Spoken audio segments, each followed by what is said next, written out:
السلام علیکم تمام دیکھنے والے اور سننے والوں کو، امید کرتا ہوں ناظرین آپ سب خیر وافیت سے ہوں گے اور ہماری ویڈیو سے لطف اندوز ہو رہے ہوں گے۔ ناظرین و سامعین، آج کی ہماری اس ویڈیو کا موضوع ایک ایسا شخص ہے جو 40 سال سے نہیں سویا۔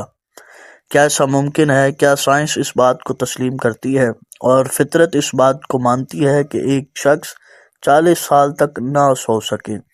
ناظرین و سامعین، چلتے ہیں اس حیران کن واقعے کی طرف اور جانتے ہیں اس شخص کی کہانی کہ وہ کیسے آج کی ڈیٹ تک نہیں سویا اور جاگ رہا ہے۔ کیا یہ ممکن ہے؟ چلتے ہیں اپنے موضوع کی طرف، جڑے رہیے گا آخر تک ہمارے ساتھ۔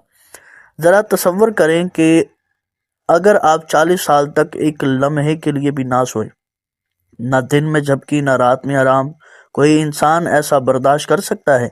یہ کہانی ہے ایک ایسے شخص کی جس نے 40 سال تک نیند کو شکست دی ہے۔ یہ کہانی شروع ہوتی ہے ویتنام کے ایک چھوٹے سے گاؤں سے۔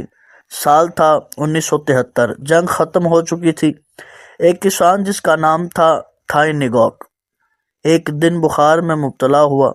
اس کے بعد اس کی نیند ہمیشہ کے لیے غائب ہو گئی۔ کئی راتیں گزریں لیکن اسے نیند نہیں آئی۔ ایک ہفتہ، ایک مہینہ، پھر ایک سال اور پھر 40 سال بیت گئے، لیکن نیگوک نے کبھی ایک لمحے کے لیے بھی آنکھ بند نہیں کی۔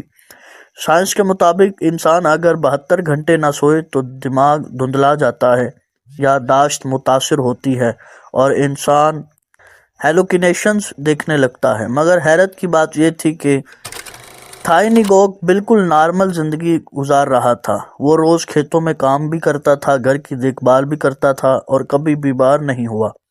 ڈاکٹروں نے حیران ہو کر کہا، یہ انسان فطرت کے قانون کو چیلنج کر رہا ہے۔ ناظرین و سامعین، جب اس کہانی نے میڈیا تک سفر کیا تو دنیا بھر کے سائنسدان چونک گئے۔ ویتنام، جاپان اور امریکہ کے ماہرین نے اس پر تحقیق شروع کی۔ سکینز، نیند کے ٹیسٹ، بلڈ سیمپلز، MRI، سب کچھ نارمل تھا، یہاں تک کہ نیند کے دوران دماغ کی سرگرمی چیک کرنے والی مشین پر نیگوک کے دماغ نے جاگتی حالت جیسی ویوز دکھائے، یعنی اس کا جسم سوتا ہی نہیں تھا، لیکن شاید اس کا دماغ چند سیکنڈ کے لیے مائکرو سلیپ میں چلا جاتا ہو۔ یہ وہ لمحاتی نیند ہے جو سیکنڈوں میں آتی ہے اور ختم ہو جاتی ہے، جیسے کمپیوٹر سلیپ موڈ میں چلا جائے۔ تو ناظرین سامعین، نیگوک کہتا ہے کہ اس نے نیند کھو دینے کے بعد اپنی زندگی بدل دی۔ وہ رات بھر کھیتوں میں کام کرتا، پھول اگاتا اور کبھی کبھار چاول پیستا۔ لوگ اس کے پاس آ کر حیرت سے پوچھتے، تم تھکتے نہیں؟